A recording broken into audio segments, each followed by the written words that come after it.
Assalamualaikum warahmatullahi wabarakatuh. Halo semuanya, selamat bergabung di YouTube channel KHK. Di video kali ini, saya akan membahas mengenai pandangan Islam tentang ilmu pengetahuan oleh saya sendiri, Eka Kartikawati. Dan sub-sub materi yang akan dibahas yaitu definisi Islam, definisi ilmu pengetahuan, urgensi ilmu dalam pandangan Islam, dilihat dari Al-Quran dan Al-Hadis, keutamaan ilmu dalam konsep Islam, dan yang terakhir pentingnya mempelajari ilmu. Kita ke poin yang pertama yaitu definisi Islam. Islam itu sendiri adalah agama keseimbangan dunia akhirat. Agama yang tidak mempertentangkan iman dan ilmu, tetapi melainkan di sini ada integrasi ya, ada hubungan. Agama ini meliputi segi-segi fundamental tentang duniawi dan akhirat sehingga akan menghantarkan manusia kepada kebahagiaan lahir dan batin. Islam juga agama yang mengajarkan umatnya untuk selalu belajar, di mana pedomannya adalah Al-Quran dan Al-Hadis. Pada poin berikutnya tentang definisi ilmu pengetahuan, ilmu pengetahuan itu merupakan pengetahuan yang tersusun secara sistematis dengan penggunaan kekuatan pemikiran, di mana pengetahuan tersebut selalu dapat diperiksa dan ditelaah secara kritis. Dan tujuannya itu untuk lebih mengetahui dan mendalami segi kehidupan, dan pada hakikatnya ilmu itu timbul karena adanya hasrat rasa ingin tahu dari dalam manusia itu sendiri gitu ya. Dan ilmu itu bukannya hanya hafalan di atas kepala saja, tetapi juga mengumpulkan apa saja yang disampaikan kepada manusia. Sehingga dasarnya ada pemahaman, pengenalan, kemudian juga pengetahuan, yang semuanya ini nantinya akan memberikan suatu hasil, kemudian akan menggerakkan jiwa ke arah pengalaman. Dan pengalaman ini akan diperoleh sangat banyak ya. Kemudian dari pengalaman-pengalaman ini juga bisa dijadikan sebagai pengamalan.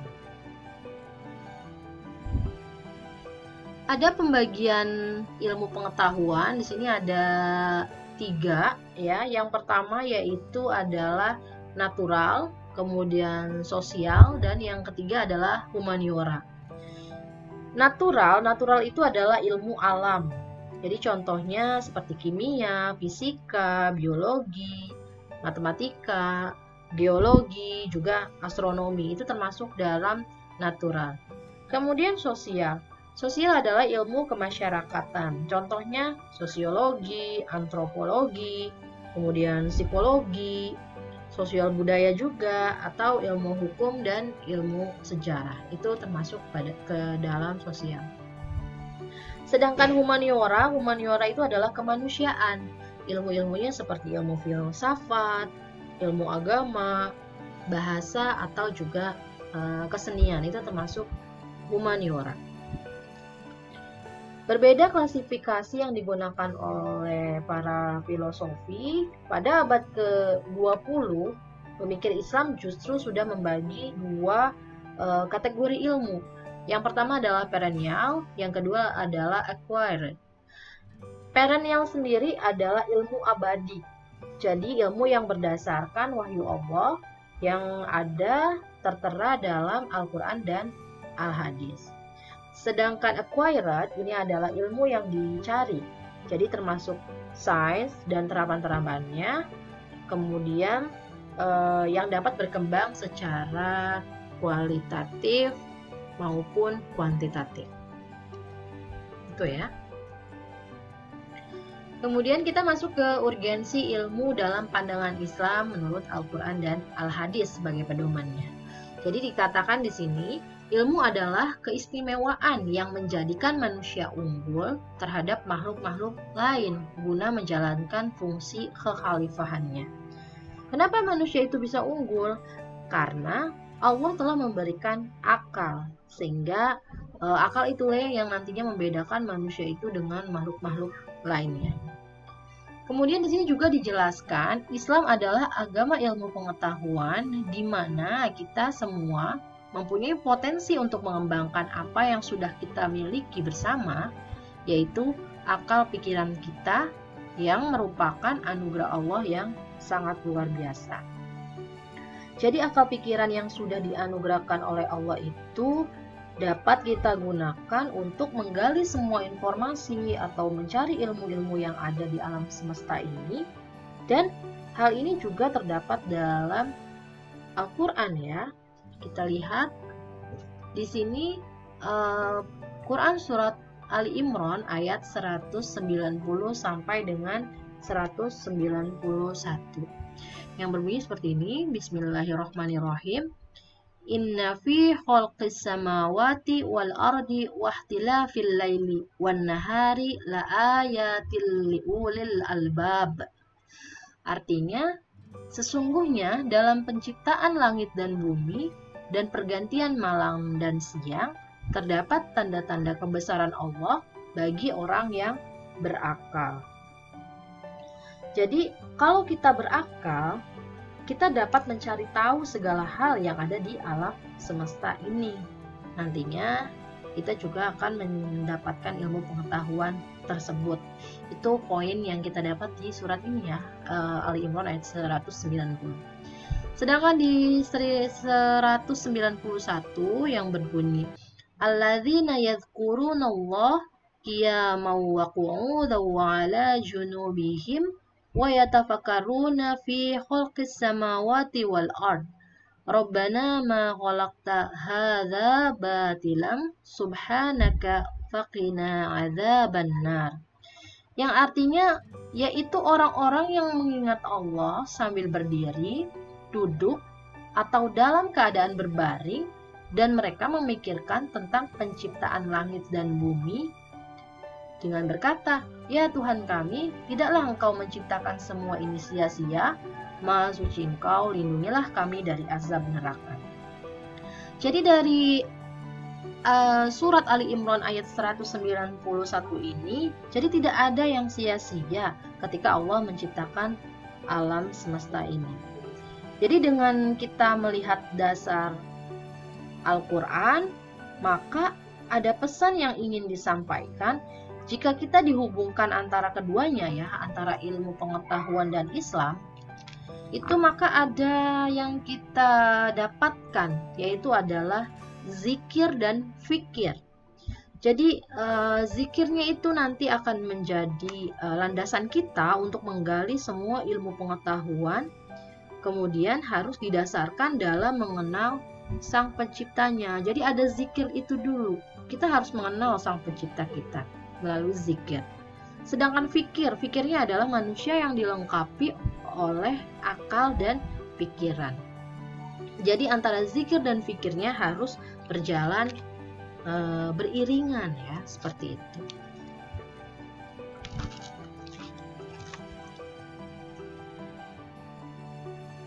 Kemudian ada surat Al-Baqarah ayat 31 dan 32 yang artinya seperti ini. Dan dia mengajarkan kepada Adam nama-nama atau benda-benda seluruhnya, kemudian mengemukakannya kepada para malaikat, lalu berfirman, "Sebutkanlah kepadaku nama-nama benda itu jika kamu memang benar orang-orang yang benar." Mereka menjawab, "Maha suci Engkau, tidak ada yang kami ketahui selain dari apa yang telah Engkau ajarkan kepada kami. Sesungguhnya Engkaulah yang maha mengetahui lagi maha bijaksana." Jadi dari ayat Al-Baqarah ini, bahwa manusia menurut Al-Quran itu memiliki potensi untuk meraih ilmu dan mengembangkannya hanya dengan seizin Allah.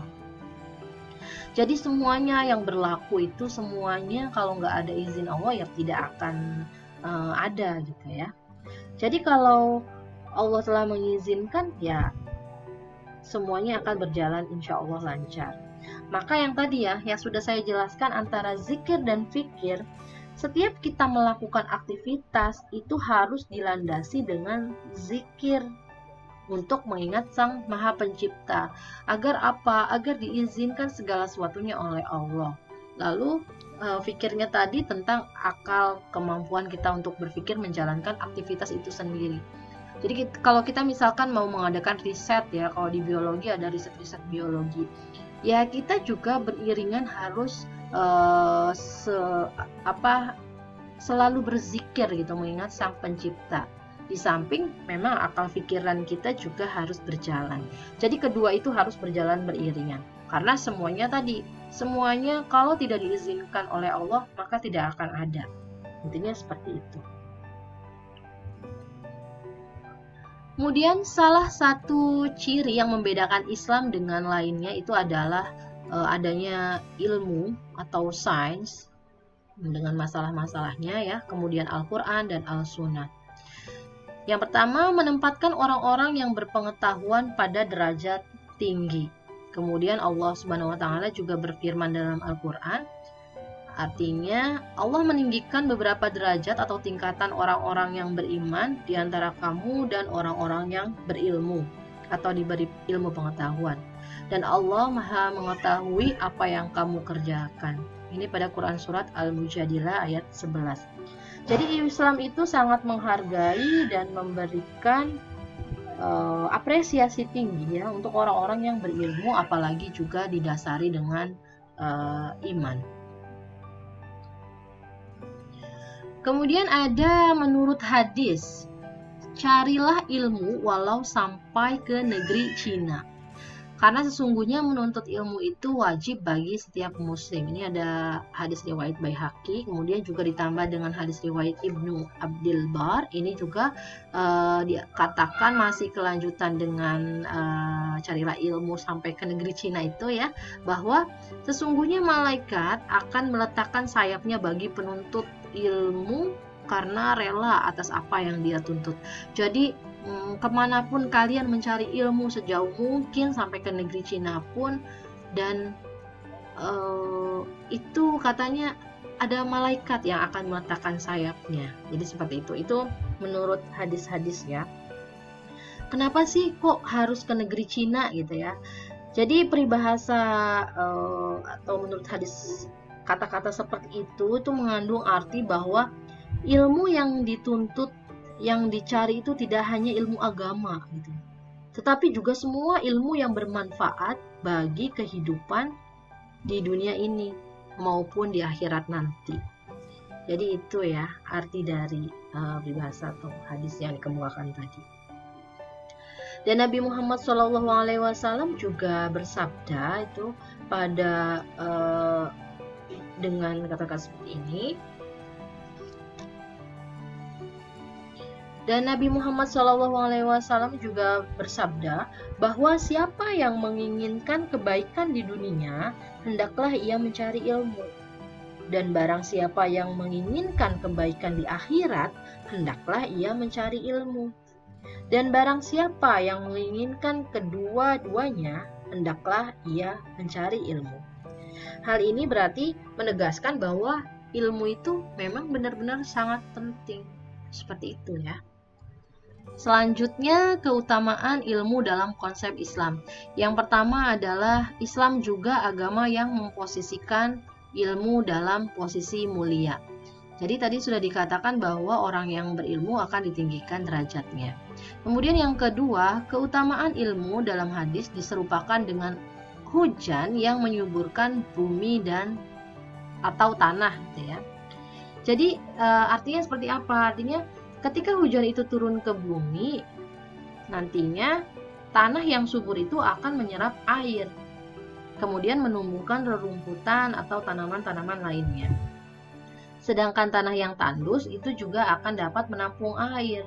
Kemudian Allah memberikan manfaat itu untuk manusia sebagai minumannya, menyiram tanaman, atau bercocok tanam.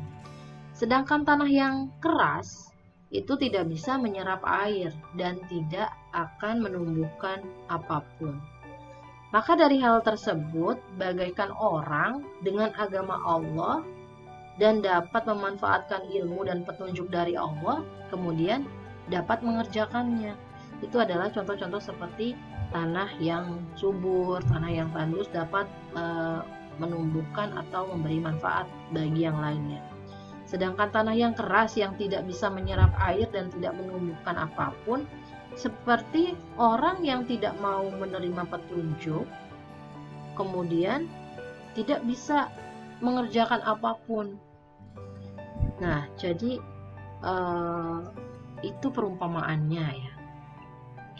Kemudian yang ketiga adalah ilmu itu lebih baik daripada harta. Ilmu itu adalah yang menghukumi, sedangkan harta adalah yang dihakimi. Jadi harta itu bisa berkurang karena diberikan, sedangkan ilmu akan bertambah jika diberikan. Jadi kalau kita punya harta banyak, kemudian kita berikan harta-harta itu, ya itu nanti bakal bisa berkurang banyaknya. Tapi kalau ilmu kita berikan kepada orang-orang, nantinya justru malah akan bertambah buat kita. Apalagi bertambahnya adalah bertambah pahala. Karena salah satu jariyah yang pahalanya tidak terputus itu adalah ilmu yang bermanfaat bagi orang yang banyak. Sampai kita mati sekalipun ya, itu tidak akan terputus sebagai amal jariyah. Dan yang terakhir, apa pentingnya mempelajari ilmu? Yang pertama, hanya orang-orang yang berakal yang dapat menerima pelajaran. Kemudian yang kedua, ini ada di surat 39 ayat 9 ya. Kemudian hanya orang yang berilmu yang mampu memahami hakikat sesuatu yang disampaikan Allah melalui perumpamaan-perumpamaan. Nah, ini sangat cocok sekali untuk nanti bagi calon guru, calon pengajar yang ingin menyampaikan ilmunya, kemudian kita sampaikan juga yang ada di Al-Quran, yang ada di Al-Hadis, itu banyak perumpamaan yang dapat diambil atau diintegrasikan dengan ilmu bidang keahlian kita gitu ya, misalkan biologi atau ilmu fisika atau lainnya. Kemudian Allah memerintahkan agar manusia berdoa agar ilmunya bertambah. Ini sudah pasti, kita harus selalu berdoa, meyakini agar ilmu yang kita dapatkan selama ini semakin bertambah. Dan ilmu itu bukan hanya kita dapati dari sekolah-sekolah atau perkuliahan atau mengikuti kursus-kursus seperti itu saja, tapi ilmu juga akan datang pada saat kita berada di suatu tempat, kita memikirkan hal sesuatu dan melakukan hal-hal eksperimen sehingga menjadikan sebagai pengalaman. Nah, itu juga disebut ilmu. Jadi datangnya bukan hanya dari lembaga-lembaga saja, dari keseharian kita pun kita juga mendapatkan ilmu. Asalkan kita dapat memanfaatkan ilmu itu sebagai ilmu yang positif gitu arahnya. Insya Allah itu nantinya akan selalu diberkahi. Kemudian yang terakhir, orang yang mencari ilmu berjalan di jalan Allah telah melakukan ibadah. Nah, ini juga ada hadisnya ya, bahwa barang siapa yang keluar mencari ilmu, maka ia berada di jalan Allah hingga ia pulang. Nah, jadi seperti itu, sehingga akan ada manfaatnya ilmu itu sebagai pahala yang terus-menerus akan kita dapati dan tidak akan terputus tadi ya. Malah ilmu yang kita amalkan, berikan kepada orang lain, kemudian orang lain itu juga mungkin akan memberikan ilmunya kepada orang lain lagi, sehingga pahala itu terus mengalir gitu, malah justru terus bertambah dan tidak akan terputus sampai kita meninggal tadi ya. Disebutnya salah satu amal jariyah yang tidak akan pernah terputus. Salah satunya adalah ilmu yang bermanfaat bagi orang lain. Kemudian manfaat dari ilmu itu sendiri adalah pengetahuan. Pengetahuan karena dari yang kita tidak tahu menjadi tahu, kemudian kita tahu dapat membedakan mana yang baik dan benar, mana sih untuk jalannya untuk kebenaran, untuk menuju surga itu seperti apa gitu. Itu adalah pengetahuan, sehingga kita dapat memilih-milih ilmu yang baik dan benar. Seperti itu ya. Nah, itu penjelasan dari ruang lingkup pandangan Islam tentang ilmu secara luas ya. Semoga materi yang disampaikan hari ini bisa bermanfaat untuk kalian semua. Dan terima kasih atas perhatiannya. Sampai jumpa lagi di materi-materi berikutnya. Dan saya akhiri. Wassalamualaikum warahmatullahi wabarakatuh.